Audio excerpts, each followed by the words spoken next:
মহিলোহ নিপন গোস্বামী আৰু নাই।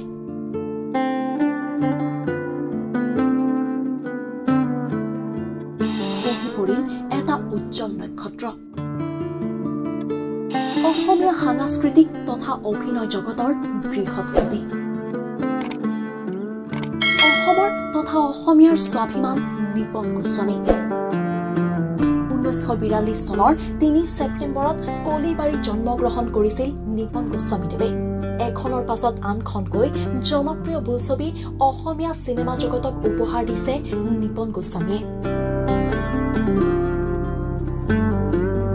স্কুলীয়া জীৱনৰ পৰাই অভিনয় জগতৰ সৈতে জড়িত হৈ আছিল অভিনেতাগৰাকী। প্ৰায় 8-9 বছৰ বয়সতেই প্ৰথমে লাচিত বৰফুকন নামৰ এখন নাটকত অভিনয় কৰিছিল অভিনেতাগৰাকীয়ে। আৰু সেয়াই আছিল নিপন গোস্বামীদেৱৰ অভিনয় জগতত প্ৰথম দিখোজ।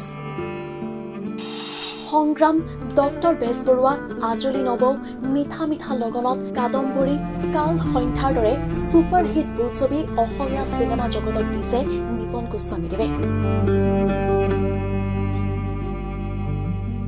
তেখেতৰ বলিষ্ঠ অভিনয়েৰে প্ৰতিজন অসমীয়াৰ মনত এক বিশেষ স্থান দখল কৰিবলৈ সক্ষম হৈছে অভিনেতাগৰাকীয়ে।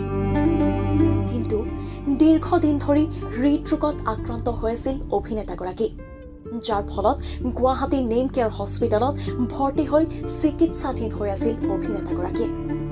অসমৰ প্ৰতিজন ব্যক্তিয়ে অভিনেতাগৰাকী সুস্থ হৈ পুনৰ অসমীয়া চলচ্চিত্ৰ জগতলৈ উভতি আহিবলৈ প্ৰাৰ্থনা কৰিছিল যদিও 100তকৈও অধিক ছবিত অভিনয় কৰি সকলোৰে মনত বৃহৎ স্থান দখল কৰা নিপন গোস্বামীদেৱে বৃহস্পতিবাৰে পুৱা 9:15 শেষ নিশ্বাস ত্যাগ কৰে। এগৰাকী বলিষ্ঠ অভিনেতা তথা অসমীয়া চলচ্চিত্ৰ জীৱন আৰু অসমৰ বাবে এটা ভূতা তৰা হৈ ৰব নিপন গোস্বামীদেৱ।